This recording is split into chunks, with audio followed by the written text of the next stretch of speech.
UPA ಸರ್ಕಾರ ಸಂಸತ್ತನ್ನು ವಕ್ಫ್ ಆಸ್ತಿ ಅಂತ ಪರಿಗಣಿಸಿತ್ತು. ಲೋಕಸಭೆಯಲ್ಲಿ ಕೇಂದ್ರ ಸಚಿವ ಕಿರಣ್ ರಿಜಿಜು ಸ್ಫೋಟಕ ಮಾಹಿತಿಯನ್ನು ನೀಡಿದ್ದಾರೆ.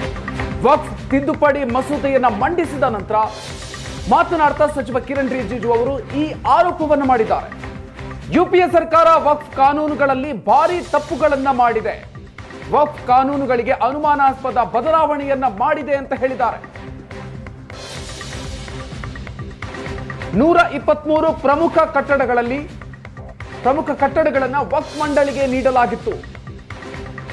ದೆಹಲಿಯಲ್ಲಿ 1970ರಿಂದ ವಿವಿಧ ಪ್ರಕರಣಗಳ ವಿಚಾರಣೆ ನಡೀತಾ ಇದೆ.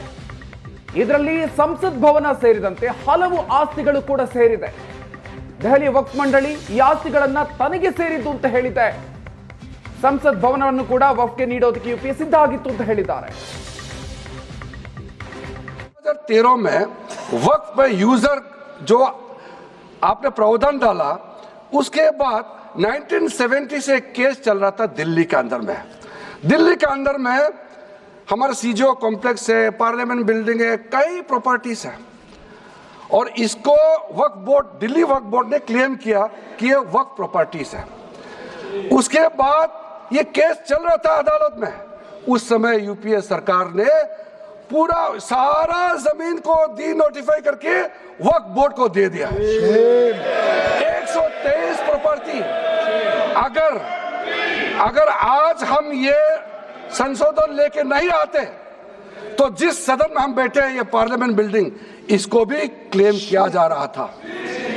एयरपोर्ट, बसंत विहार, और अगर नरेंद्र मोदी जी का सरकार नहीं आते, अगर यूपीए का सरकार कंटिन्यू रहता, तो क्या क्या बिल्डिंग को डी नोटिफाई किया जाना था।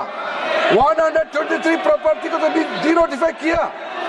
मैं रिकॉर्ड में कह रहा हूं, अपने मन से कुछ नहीं कह रहा हूं, मैं ऑफिशियल रिकॉर्ड का बात बता रहा हूं। अध्यक्ष महोदय, आप ಈ ಬಗ್ಗೆ ಹೆಚ್ಚಿನ ಡೀಟೇಲ್ಸ್ ನೀಡ್ತಾರೆ ನಮ್ಮ ಪ್ರತಿನಿಧಿ ಮಂಜು. ದೆಹಲಿಯಿಂದ ನೇರ ಸಂಪರ್ಕದಲ್ಲಿದ್ದಾರೆ. ಮಂಜು, ಇದೀಗ ಸಂಸತ್ ಭವನವನ್ನು ಕೂಡ ವಕ್ಫ್ಗೆ ನೀಡೋದಕ್ಕೆ ಯುಪಿಎ ಸಿದ್ಧ ಆಗಿತ್ತು ಅಂತ ಗಂಭೀರವಾಗಿರುವಂತಹ ಆರೋಪವನ್ನ ಕಿರಣ್ ರಿಜಿಜು ಅವರು ಮಾಡಿರುವಂತದ್ದು. ಈ ಬಗ್ಗೆ ಡೀಟೇಲ್ಸ್ ಕೊಡೋದಾದ್ರೆ ಮಂಜು.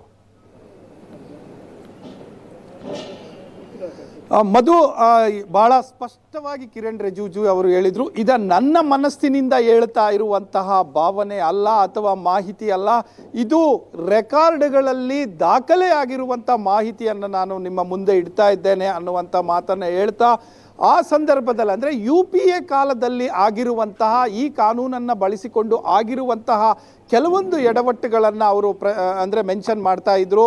ಆ ಸಂದರ್ಭದಲ್ಲಿ ಸಂಸತ್ ಭವನವನ್ನೂ ಕೂಡ ಇವತ್ತಿಗೂ ಕೂಡ ಕೋರ್ಟಲ್ಲಿ ಕೇಸ್ ನಡೀತಾ ಇದೆ. ದೆಹಲಿಯ ವಕ್ಫ್ ಬೋರ್ಡ್ ಕ್ಲೈಮ್ ಮಾಡ್ತಾ ಇದೆ, ಸಂಸತ್ ಭವನವು ಮತ್ತು CGO ಕಾಂಪ್ಲೆಕ್ಸ್ ಕೂಡ ವಕ್ಫ್ಗೆ ಸೇರಿದಂತಹ ಆಸ್ತಿ ಅನ್ನುವಂಥದ್ದನ್ನು ಕ್ಲೈಮ್ ಮಾಡ್ತಾ ಇರುವಂಥದ್ದು. ಆ ಸಂದರ್ಭದಲ್ಲಿ UPA ಕಾಲದ ಅವಧಿಯಲ್ಲಿ ಸುಮಾರು 123 ಪ್ರಾಪರ್ಟಿಗಳನ್ನು ಡಿ ನೋಟಿಫೈ ಮಾಡಿ ಕೊಡಲಾಗಿದೆ ಅನ್ನುವಂತಹ ದೊಡ್ಡ ಆರೋಪವನ್ನು ಮಾಡಿರುವಂಥದ್ದು. ಅಂದರೆ ಅವರು ಹೇಳ್ತಾ ಇರುವಂಥ ಮಾಹಿತಿ, ಇಡೀ ಅವರ ವಿವರಣೆ ಅಂದರೆ ಬಿಲ್ಲನ್ನು ಇಂಟ್ರಡ್ಯೂಸ್ ಮಾಡಿದ ಬಳಿಕ ಅವರ ಪೂರ್ತಿ ವಿವರಣೆ ಕಾಂಗ್ರೆಸ್ ಮೇಲಿನ ಅಟ್ಯಾಕೆ ಆಗಿತ್ತು. ಯಾಕಂದರೆ ಪ್ರತಿ ಹಂತದಲ್ಲೂ ಕೂಡ ಎಲ್ಲೆಲ್ಲಿ ಕಾನೂನುಗಳನ್ನು ವೈಲೇಟ್ ಮಾಡಲಾಗಿದೆ ಮತ್ತು ಸಾಚರ್ ಸಮಿತಿಯಲ್ಲಿ ಏನು ಹೇಳಿತ್ತು, ಅದಾದ ನಂತರ ಆದಂಥ ಬದಲಾವಣೆಗಳು ಏನು, 2003ರಲ್ಲಿ ಒಟ್ಟು ಸಾಚರ್ ಸಮಿತಿಯೂ ಒಳಗೊಂಡಂತೆ ಒಂದಷ್ಟು ಡಾಟಾಗಳನ್ನು ಕೊಡ್ತಾ ಹೋಗ್ತಾರೆ ಸಂಸತ್ ಮುಂದೆ. 4.9 ಲಕ್ಷ ಆಸ್ತಿಗಳಿತ್ತು. ಅದಾದ ನಂತರ 2013ರ ತನಕವೂ ಕೂಡ ಇಷ್ಟೇ ಇತ್ತು.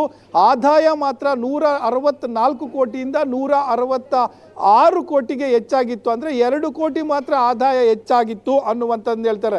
ಇವತ್ತು ಆ ಆಸ್ತಿಗಳ ಸಂಖ್ಯೆಯನ್ನು ಡಾಟಾವನ್ನು ನೋಡಿದಂಥ ಸಂದರ್ಭದಲ್ಲಿ ಹೆಚ್ಚು ಕಡಿಮೆ 9 ಲಕ್ಷ ಆಸ್ತಿಗಳಿಗೆ ಸೇರ್ತಾ ಇದೆ.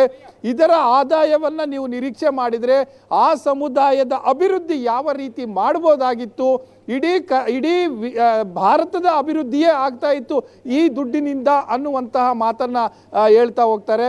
ಈ ರೀತಿ ಅದರ ಜೊತೆಗೆ ಅವರು ಬಿಲ್ಲನ್ನು ಮಂಡಿಸುವಂಥ ಸಂದರ್ಭದಲ್ಲಿ ತನಗಾದಂಥದ್ದು ಅಂದರೆ ತನ್ನ ಪರಿಸ್ಥಿತಿಯನ್ನು ಕೂಡ ಹೇಳ್ಕೊಳ್ತಾರೆ. ಈ ಬಿಲ್ನಲ್ಲಿ ಈ ಒಂದು ಬೋರ್ಡ್ನಲ್ಲಿ ನಾನ್ ಹಿಂದೂಸ್ ಏನು ಈ ಮೆಂಬರ್ ಆಗಿರ್ತಾರೆ ಅನ್ನುವಂತಹ ಒಂದು ಕಾರಣವನ್ನು ನೀಡಿ, ಈಗ ಸಪೋಸ್ ಎಕ್ಸಾಂಪಲ್ ಎಲ್ಲರೂ ಕೂಡ ಇರ್ತಾರೆ, ಮುಸ್ಲಿಂ ಮೆಂಬರ್ಸೇ ಇರ್ತಾರೆ ಅಂತ ಇಟ್ಕೊಂಡ್ರೂ ಕೂಡ ನನ್ನ ಖಾತೆ ಅಂದರೆ ಈಗ ನಾನು ಹಿಂದೂ ಅವನು, ಸೊ ನನ್ನ ಖಾತೆ ಅಂದರೆ ನಾನು ಅದರ ಚೇರ್ಮನ್ ಆಗಿರ್ತೇನೆ.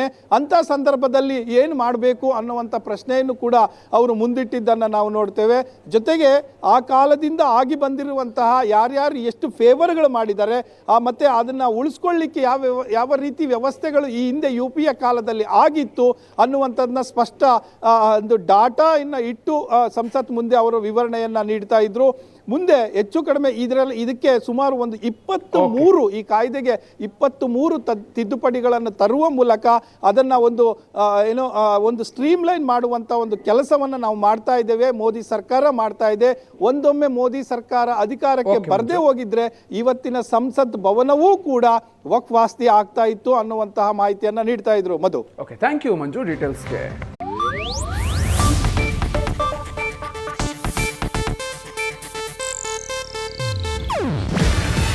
ಇದು ಏಷ್ಯಾನೆಟ್ ನ್ಯೂಸ್ ನೆಟ್ವರ್ಕ್ ಪ್ರಸ್ತುತಿ.